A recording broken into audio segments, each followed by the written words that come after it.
Amen. I'm reading from two passages in the Old Testament. One is Malachi, the old book of Malachi, the last book in the Old Testament. The other is Isaiah 58. And Malachi 3, just one verse in Malachi. Isaiah 58, a few verses here and there, beginning from verse 1. Cry aloud, spare not, lift up thy voice like a trumpet, and show my people their transgression, and the house of Jacob their sins. Yet they seek me daily, and delight to know my ways, as a nation that did righteousness and forsook not the ordinance of their God. They ask of me the ordinances of justice. They take delight in approaching to God. Wherefore have we fasted, say they. Wherefore have we fasted, say they, and thou seest not. Thou seest not. Verse 6. Is not this the fast that I have chosen? To loose the bands of wickedness, to undo the heavy burdens, to let the oppressed go free, and that ye break every yoke. Is it not to deal thy bread to the hungry, and that thou bring the poor that are cast out to thy house? When thou seest the naked, that thou cover him, and that thou hide not thyself from thine own flesh.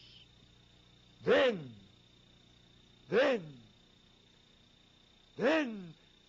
shall thy light break forth as the morning, and thine health shall spring forth speedily, and thy righteousness shall go before thee.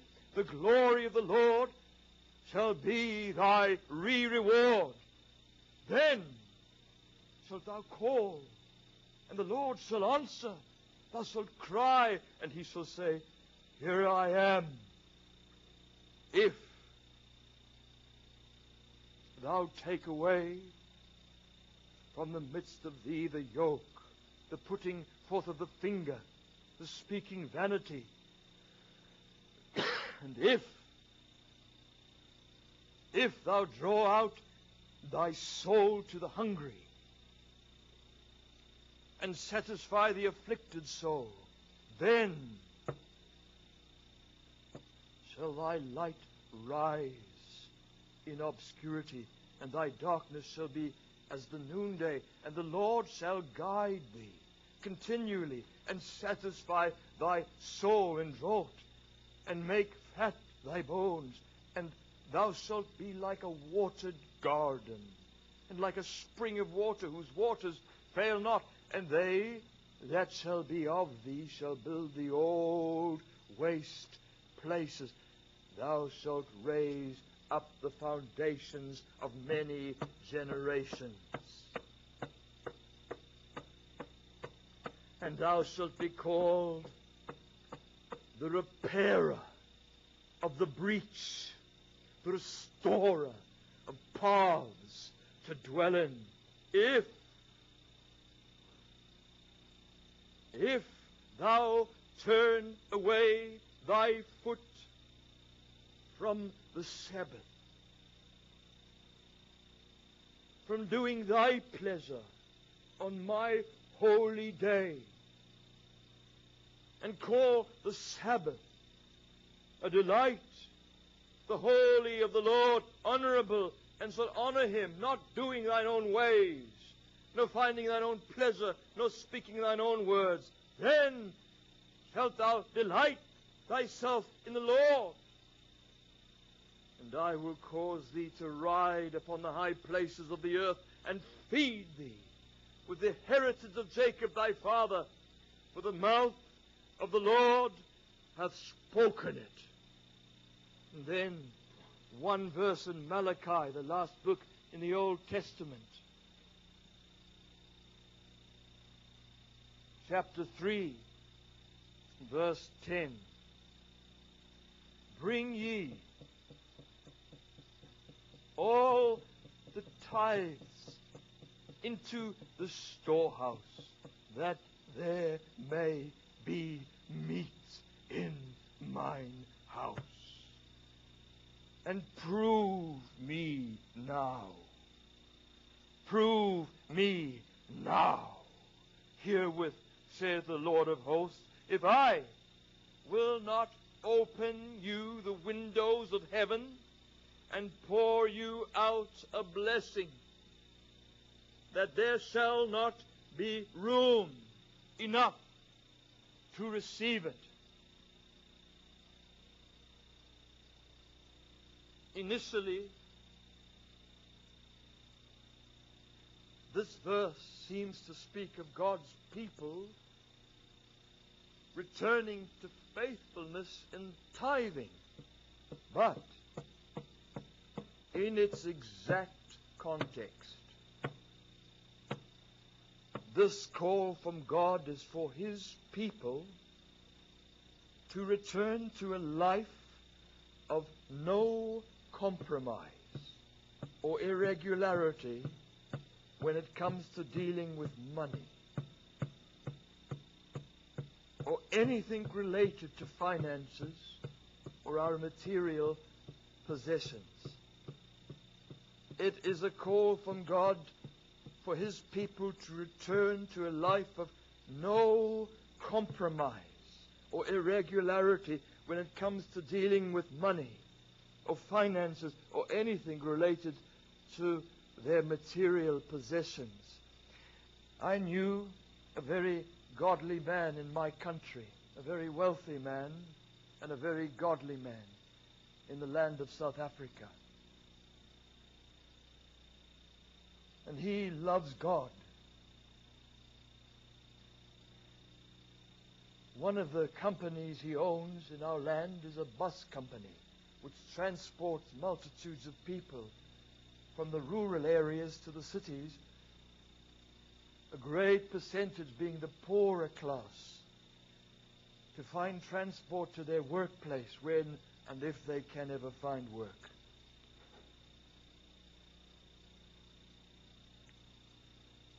And this man shared with me how the heads of the bus companies, the major bus companies of our country, a number of years ago now, it was all in the newspapers, a big dispute, how they decided that they were going to increase the fares drastically. They wanted to double them because of the economy collapsing, because of the value of our currency becoming so less than what it had ever been. And so this great gathering in this conference of heads and managers and owners of the companies sat discussing how they were going to implement this and its repercussions.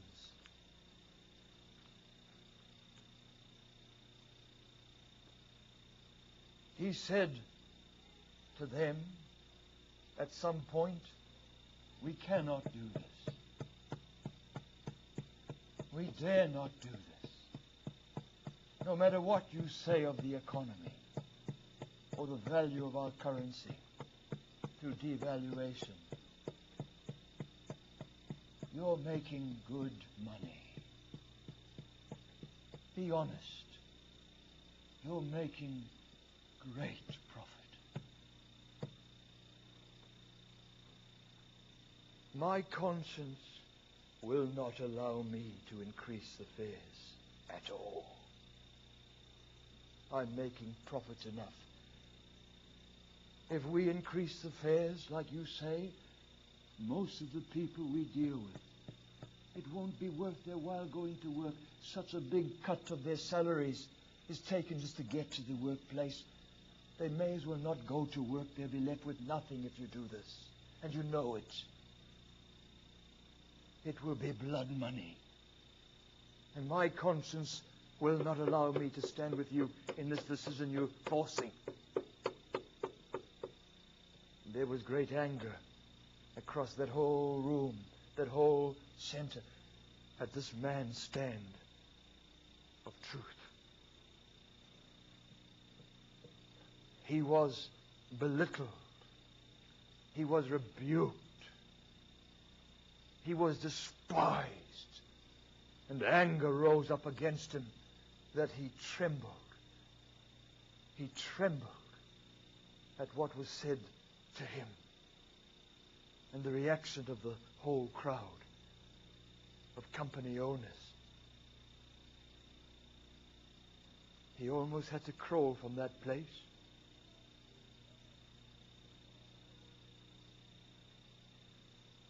That night, when he got back to his home, he got on his knees and he found himself weeping. He had been so publicly humiliated. And he opened the Bible at random, he said. And he found a tear falling on the page he opened on a verse. It stunned him. He that showeth kindness or compassion to the poor lendeth to the Lord. And his heart flooded with peace and joy as a sovereign God made the page, the verse, the tear reach him to comfort him. Oh, God honors them that honor him, this book says. Well, they did double the fares throughout our land, and there was incredible grief across our country and protesting by the poor.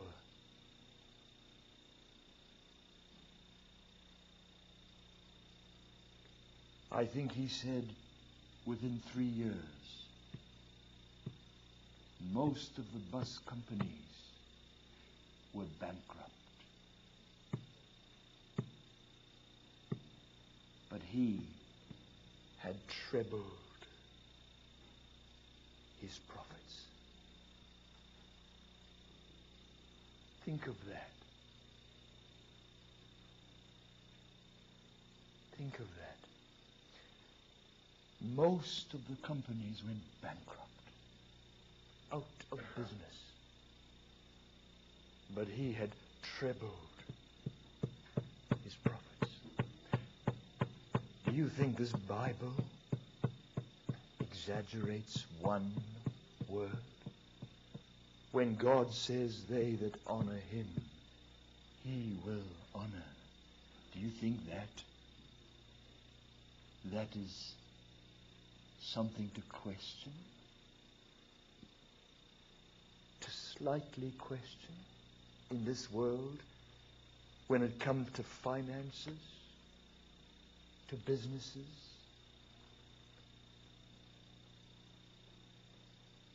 That same man shared with me when I sat in his home a while ago what a blessing he has been to me. How when he was a younger man, he had stores, what you people would call supermarkets.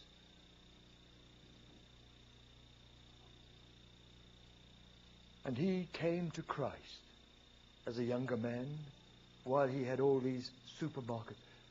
He found God in vital reality. And his conscience from the next day made him pull down all the tobacco, all the cigarettes from the shelves, in all the stores. His conscience made him take all the alcohol. Wouldn't sell any more alcohol. Even the ingredients, the poorer class would come in their masses to these stores and buy all these ingredients to make their own alcohol. They couldn't afford over the counter what they charged. So they made all the ingredients that he knew made. He stopped selling. He wiped out so much of the contents of his shelves because of his conscience when he was saved. Oh, there was a lot of protesting. A lot of condemnation rose up, even by religious people and leaders in the town who said, "You've gone mad.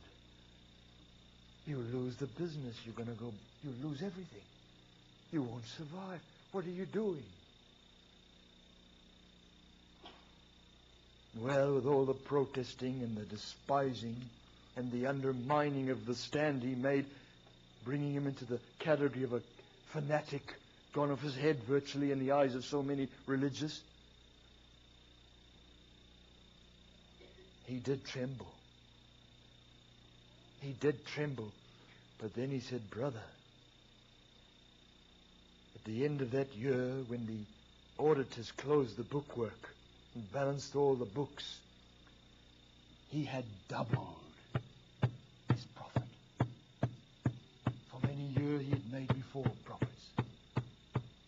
Double the profits. The following year, he had doubled that. Do you honestly believe that God doesn't honor them that honor him? Could you doubt that, sir? When it comes to money, business sense, sensibilities, concerning what works, what makes you survive, what you collapse if you don't do. You have to compromise. The devil says, through religious, compromising people. Oh, God honors them that honor him. Don't doubt that. Jenny's father is a farmer in one of the richest irrigation schemes of Africa, where this great river flows through. And he, as a young man, met with God as a schoolboy. He was saved, but shallow. A lot of superficiality and not very deep. He inherited a farm along with all his brothers from the father who gave them pieces of land, all tobacco farming in this great Gamtus Valley in Africa.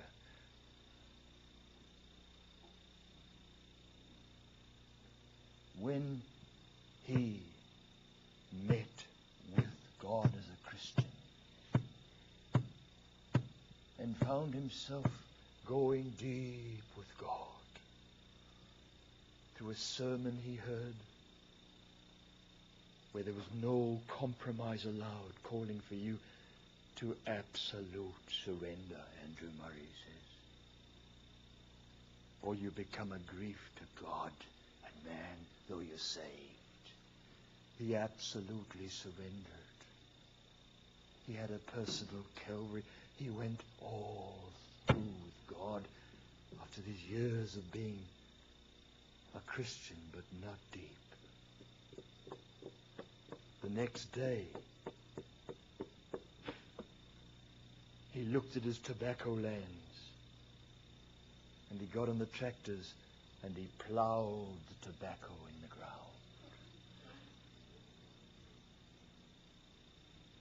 And he planted vegetables. Well, that's tobacco land. The valley rose up in protest against what he's doing. You don't do vegetables. This is tobacco. There was virtually almost a violent protest rising up against him for what he was daring to do in that valley.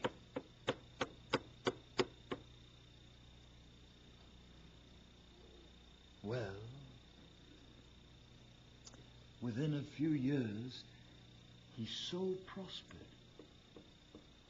that 90% of that valley plowed their tobacco into the ground and planted vegetables.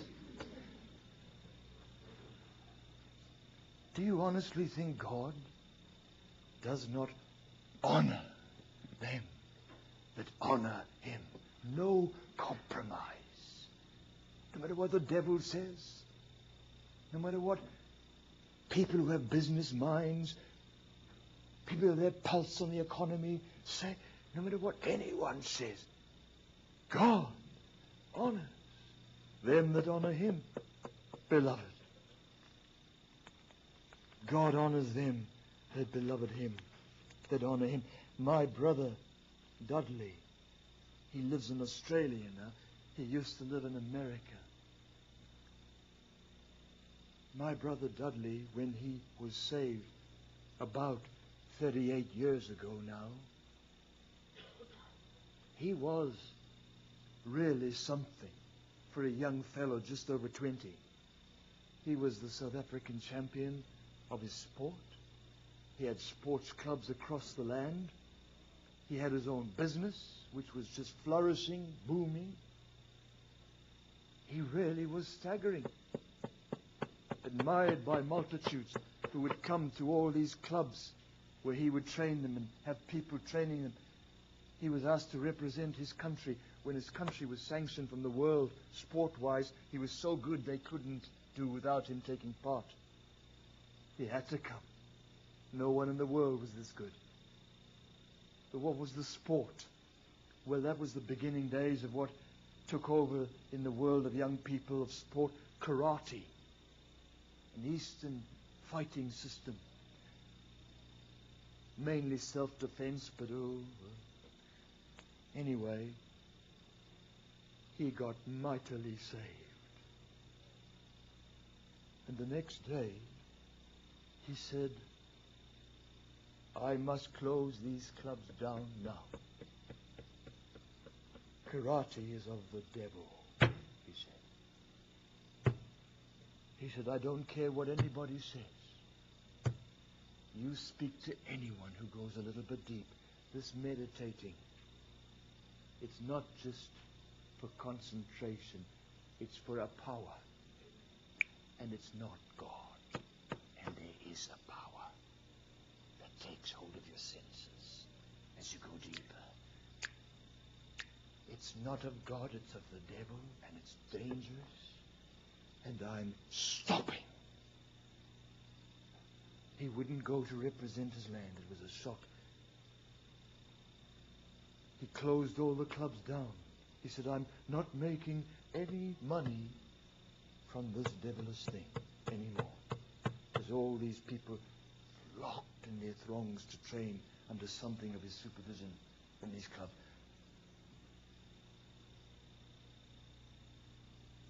Oh, how many religious people opposed him. He's gone mad. Nothing wrong in this. It's just good for the young people, you know. Oh, how many professing Christians stood up against him. Gone off the rails. Go too far here. Oh, the criticism, the barrage of criticism that rode up against him. The little encouragement he got was unbelievable from Christians, evangelical Christians.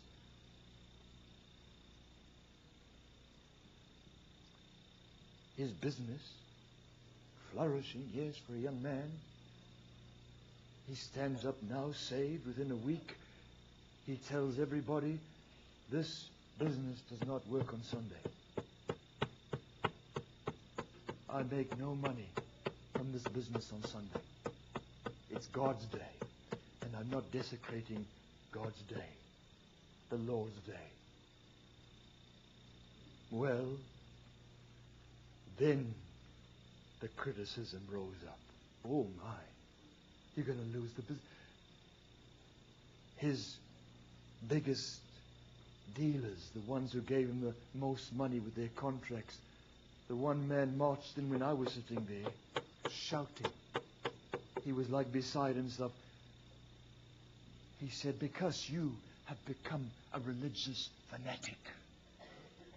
It It doesn't mean the whole world just comes to a standstill, Dudley. He said, I give you my business, my contracts, many other of them. We're all speaking about it. We're all shocked. If there's a breakdown, if there's a deadline to meet by Sunday, if you have our contract, you work on Sunday. You will work on Sunday. Or you lose everything. I will take my business, and I know everybody else is talking. We're getting away from you. You're going to lose everything. You've gone overboard, young man. He shouted at my brother, and I trembled at the way a man could speak to another man because of his love for God, what he had done. My brother stood up, and he was trembling. I noticed that. He was just saved. He was young. And I noticed his little lips were quivering. And I looked at him and thought, what do you do now with your God? You're going to lose everything, Dudley.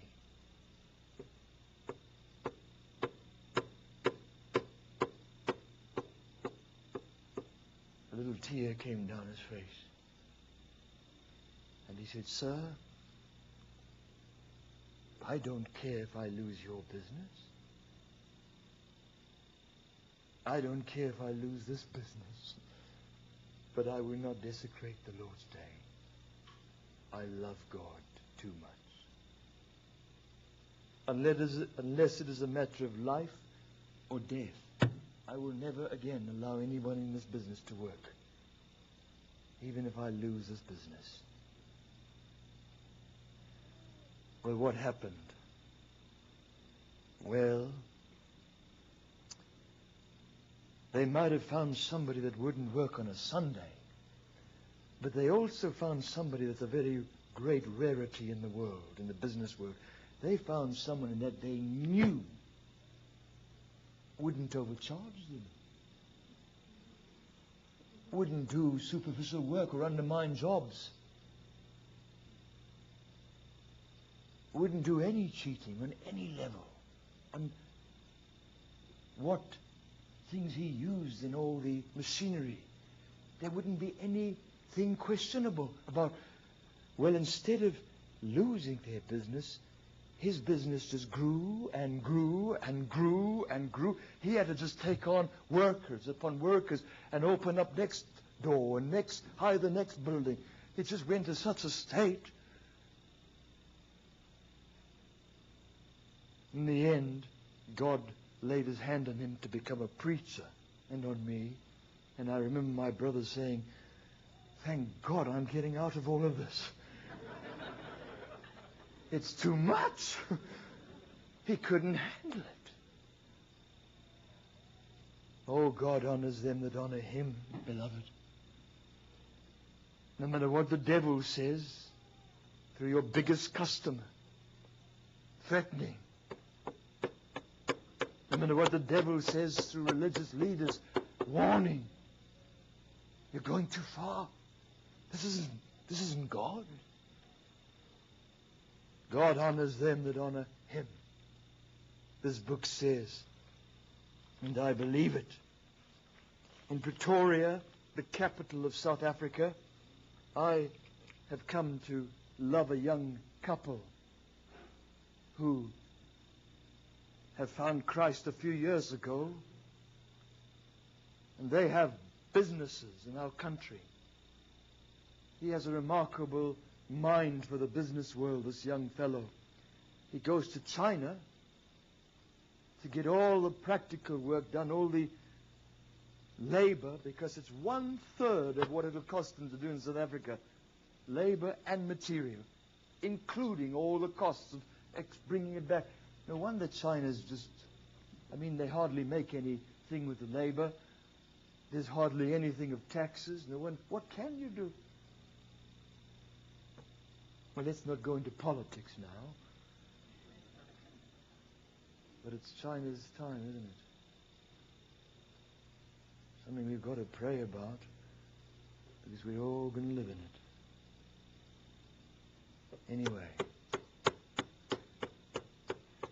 this young couple now, flourishing, outlets in the malls of clothing, of all levels of clothing that he designs, gets the material, gets made in mass, brings back, and they're just a good quality. And so they sit with me now, saved for just 3-4 years now, when I visited, and they said, we have a crisis.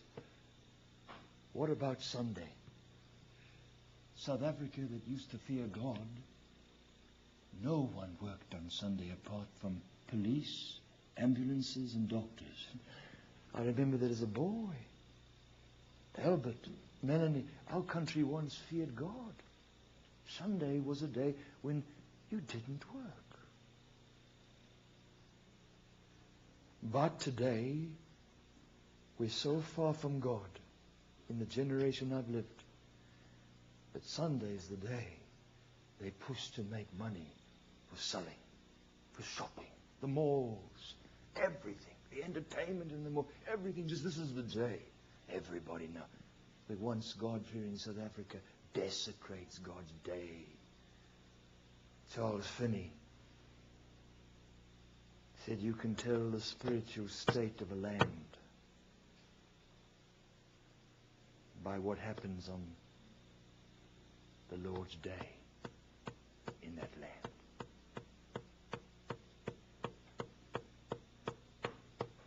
Finney said the first thing of any significance that he noticed of change in America when God swept through this land, the first thing he noticed was the way the land started to revere God's day. Work stopped across America. It became a holy day. He said you can feel the pulse of a land by just looking what happens across America on Sunday. You know how much that land fears God or serves God, Finney says. Staggering. They said to me, God is speaking to us. But what are we going to do? Sunday's the day. And if we stop and close our doors on these malls all over on a Sunday, they'll throw us out. Because one outlet somehow supports the next one, because people come to you, but the others get affected when people see other needs. So it's going to stop and close a lot of business. If we close our doors, it's going to affect everybody. We'll be thrown out. What must we do? So I looked at them and I said, do what your conscience tells you. Honor God. Honor God. Well, they did. And oh, did they tremble for a while. They were thrown out of some of the biggest, most beautiful malls. Just thrown out. Get out. Get out. But they made their way into other malls that allowed them, and other outlets where suddenly there were people that they didn't realize would take a great percentage of their wear and sell in a different way, as it became known that this was available at such a price. And they put on their shop doors in every mall, we are born-again Christians. We love Jesus Christ with every faculty of our being, and for this reason, these doors are closed on Sundays, that we may honor God's day, the Lord's day, and not desecrate it. That is on their doors as the people flock past to get their shopping done. Well, what happened? Brother, sister, this might be hard for you to comprehend. They so prospered They didn't double. They trebled the first year. They trebled that the second year. It just went on and on until they couldn't survive with all the work. How often Jenny will be my witness on the phone. They phone and say, we can't survive. It's just too much. God honors them that honor him, sir. God honors them that honor him. Don't doubt it now. Oh, to be honored by God. Don't compromise when it comes to any issue concerning your handling of money, whether it's on the Sabbath, the Lord's Day, New Testament-wise, whether it's undermining the poor. You won't be judged how much money you made, sir. You'll be judged how you made it.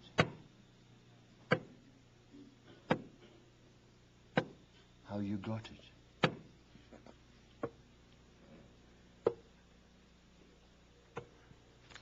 Don't doubt that now.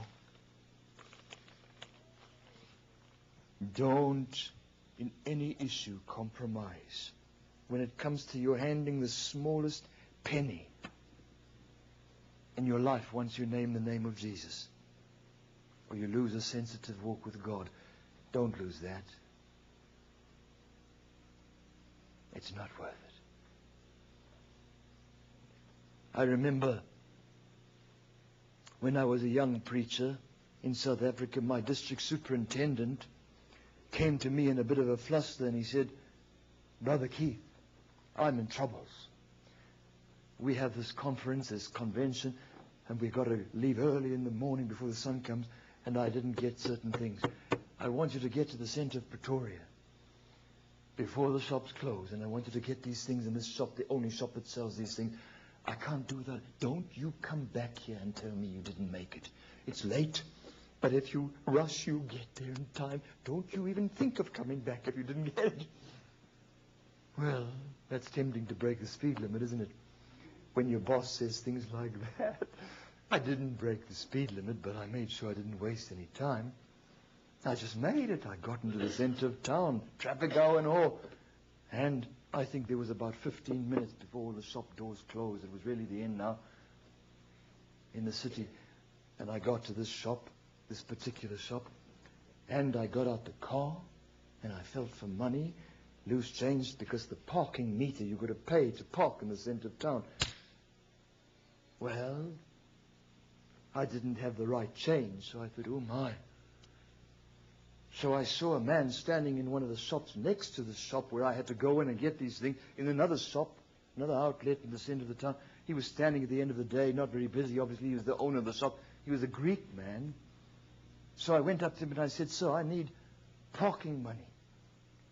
Because there's still time. We have to still pay. It's not 5 o'clock yet. He said, oh, don't worry, man.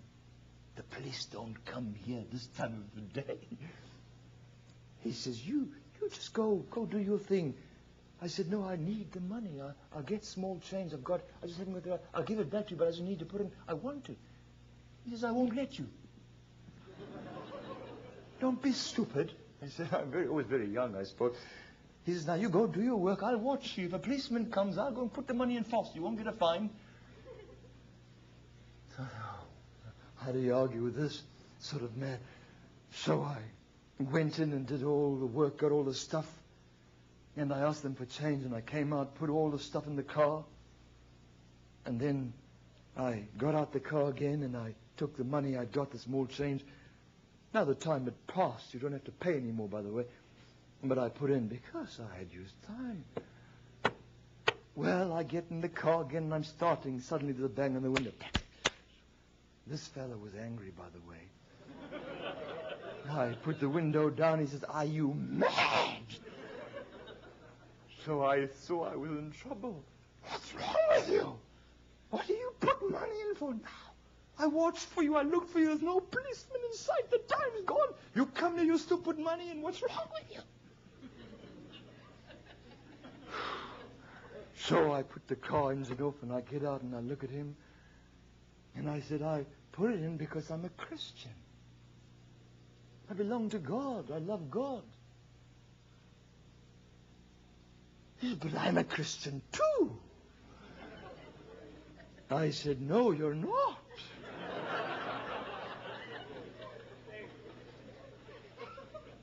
I said, sir, the difference between your Christianity and mine is you will only do what you have to do if you're going to get caught or seen doing the wrong thing. I do what is right if no one is watching on earth, or if everyone's watching me, because God's watching me. That's what a real Christian is. He's the same whether a crowd is watching and witnessing whether he's going to fail or compromise on any issue. He's the same whether no one's watching, because whatever he does out of love for Jesus Christ and sensitivity toward the God who tells him to obey the law of the land. And to have a clear conscience concerning the smallest issues. I said, you're not a Christian, you're going straight to hell if you don't repent and come to Christ and live before God, not man.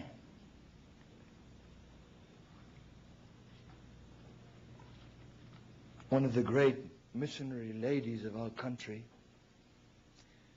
by the by, you want women not to serve God.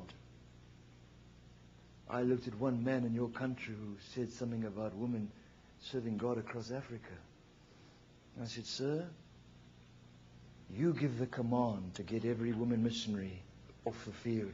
2/3 of the mission force in the world is gone.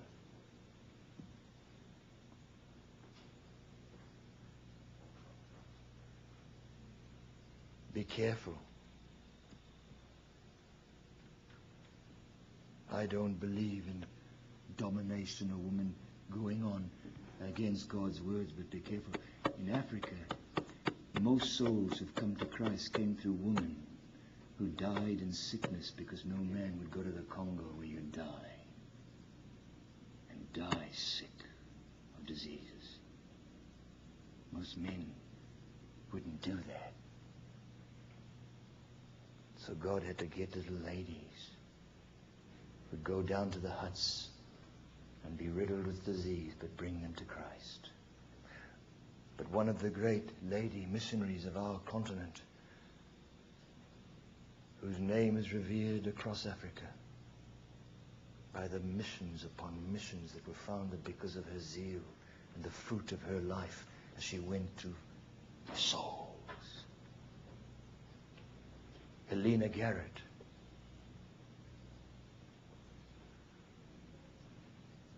I heard an astounding incident in her life. She took a penny stamp for postage from a source where she was in a desperate situation, and somehow she overlooked.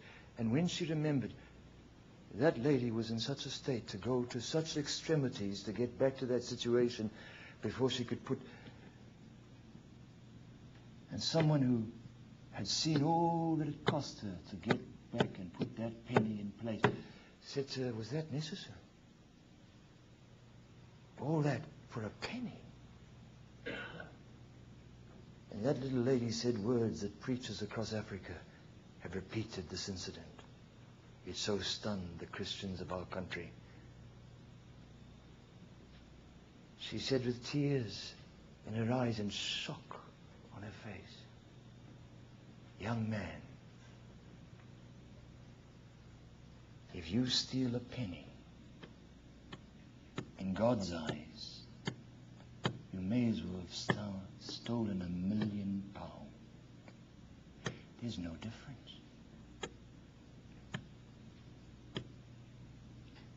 There's no difference. You see, she says, the book says, he that's faithful in little is faithful in much. But if you're not faithful in the little things, you find, and she said this staggering statement, even if you're a preacher, young man, one day you'll be guilty of fraud with thousands of pounds.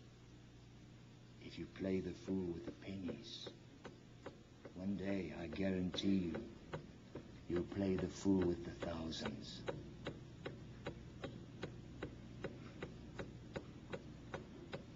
In God's eyes, that penny was as good as £1,000,000.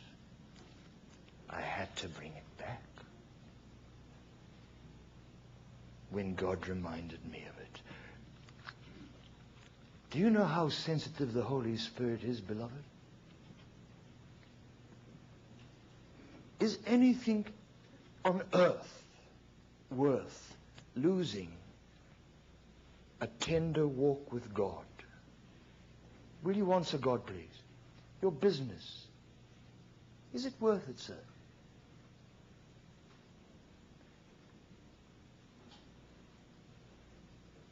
Is anything worth losing a tender walk with God? To the unsaved, I can just say, what does it profit if a man gains the whole world and loses his own soul? You are a pauper, what you lost in the light of eternity. And you Christians, you lose a tender walk with God. For what? All you find is misery while you profess to know Christ in your heart. I guarantee you, is it worth it? Even if it's a penny, it may as well be $1,000,000, sir. You played the fool with to a holy God. Don't doubt that. Don't doubt it. My father came to Christ, and he staggered multitudes of people with his integrity toward God.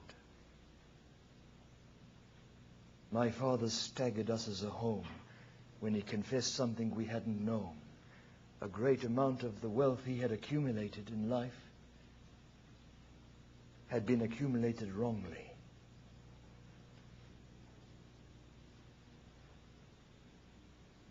And he told us as a family, he's going to get right concerning this with restitution. He went back to companies he worked for as a young man. Now he's gray and wrinkled. He went and he calculated out what it would be worth in our currency's valuation today of what he knew he took, and he made sure it was over what he took. And he made out checks for staggering amounts. And he kept going. He just stopped everything in life and went crisscrossing the country, flying around. And he sat with these men and said, when I was with you, I took thousands and thousands. And I want to pay it back. He made checks. And he told them why. I've come to Jesus Christ. He's my Savior. Do you know, in the end, they knew he was coming. The phone calls went around the business world. And when he walked in, they would stand up and say, no, we refuse to take anything from you, sir. One man weeping said, I won't take it from you, Mr. Daniel. I can't. He said, sir, you sold waste. And we would have thrown it away, but you sold it. You did something. That isn't stealing. My father said I should have told you how many thousands I was making daily with the waste. You would have taken it. I didn't tell you what you could do with it. I didn't do it honestly. And they said, sir, you didn't steal. Nobody that you've been to, nobody you're going to, will accept that you've stolen. They look upon you with integrity. As a man of integrity. What are you doing, making us take this money? My father said, weeping, a man told me this. My daddy didn't tell me this. He said, when I said that to your daddy, you know what your daddy said? He said, please give me the right to die with nothing left that hasn't been made right in God's eyes. Give me that right. Do you know what they did? They phoned ahead, by the way. Everywhere they knew he was coming. And they decided how to word it. They said, if you make a check out, you make it out to a church or a missionary society for your God. For your God's work, we will not accept it. And I'm telling you now, Mr. Daniel, no one else is going to accept it. You give it to the church, wherever you feel led. They said, most of them with tears coming down their face. My daddy gave so much of what I one day could have inherited. And my brother. He left my mother well off, more well off than most ladies her age, right to this day. He didn't leave us an inheritance. I am going to get nothing. I got nothing. But you know, he left me with more wealth than if he left me with £1 billion. He left me with a testimony that I revere and treasure, that I was his son. That I have a father to testify across the world about, who had no compromise on any issue in life. No one can point a finger to anything he didn't make restitution for. He left us with wealth. That I would be in poverty if he left me with $1 billion. I wouldn't have wanted it. God knows I'm true. In the place of what he did leave me with. Honor. Honor. Honor.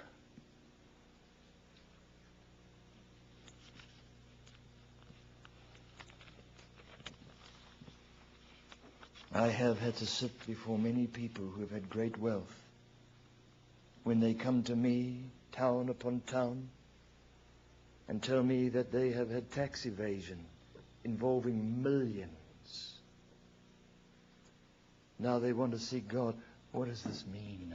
What about this? You know why Jesus turned the rich young man away? Why he walked away from Christ? Because he had great wealth. He had too much to lose. Jesus doesn't expect everyone with wealth to give it up and sell to the poor. But if that keeps you, if that stands between you and God, he touches it. He touches it. Straight away.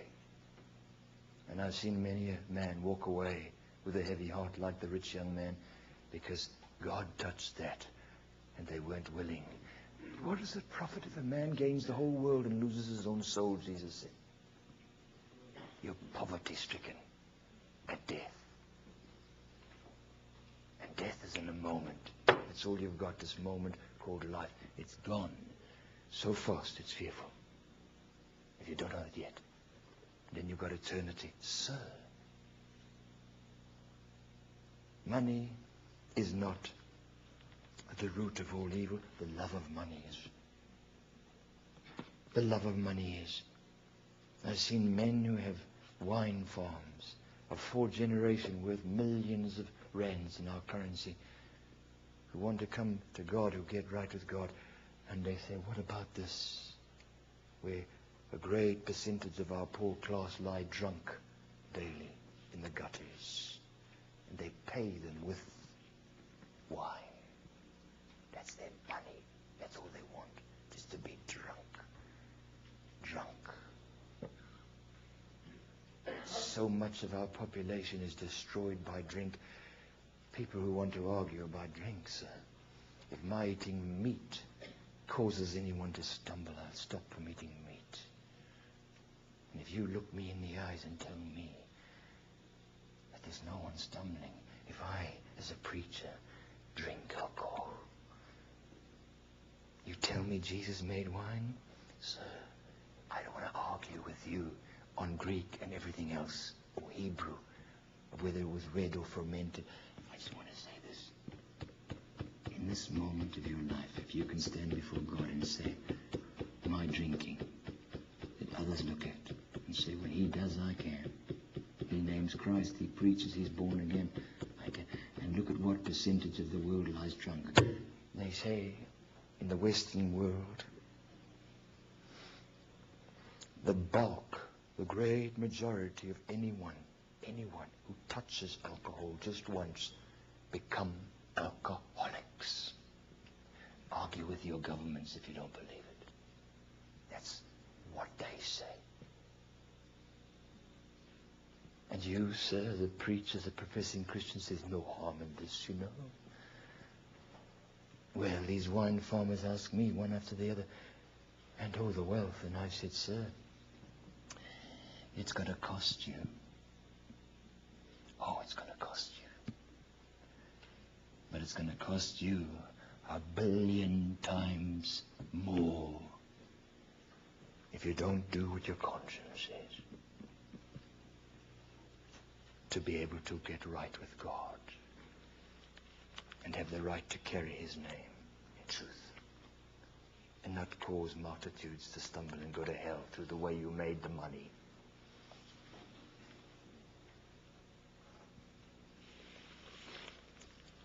Listen to this.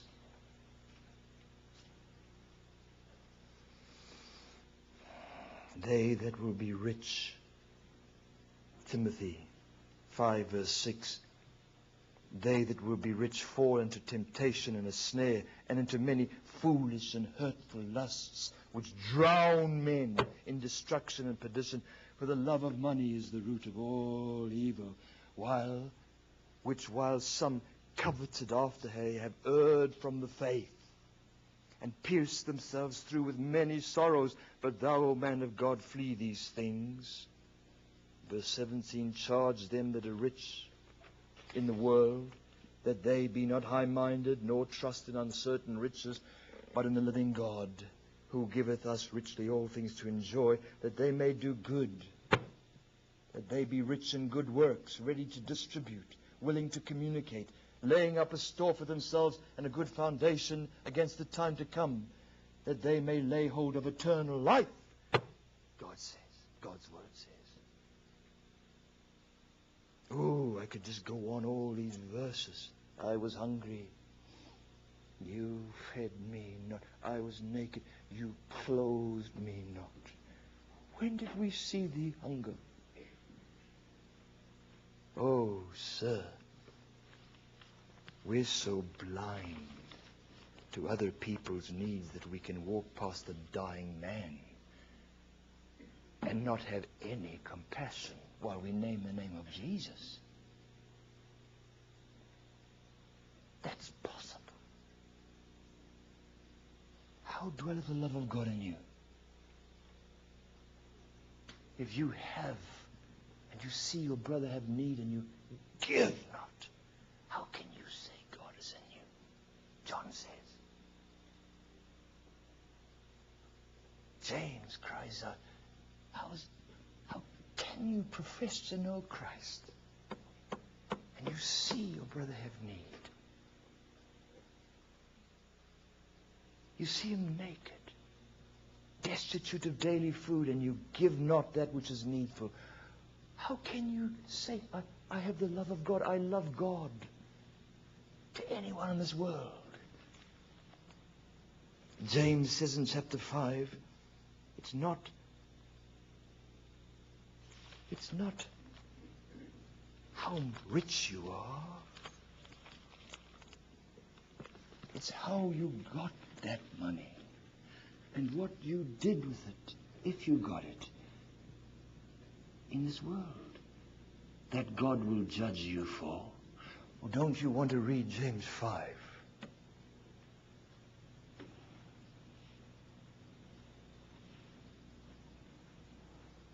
I wonder what percentage of the Bible, if we're really honest, we'd be left with If we took a pair of scissors and cut out every single passage or word, we don't live. No, not for me. Oh, my.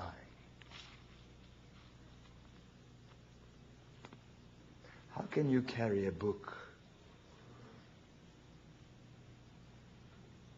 as if you live it,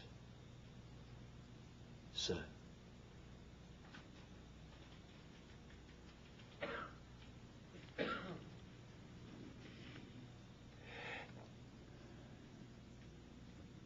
But prove God if you're faithful. And you'll stagger the world the way God will honor you. Don't doubt that. The other option is compromise. And you will be responsible for the most people in the world who know you and watch you while you profess to know Christ. You'll be responsible for them going to hell. Can we stand, please? I know very few people dare preach what I've preached tonight. They probably will never be invited again to your country, let alone your pulpit.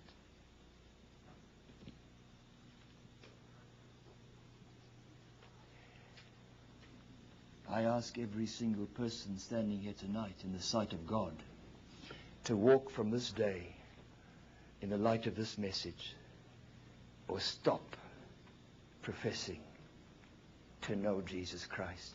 You'll just do damage.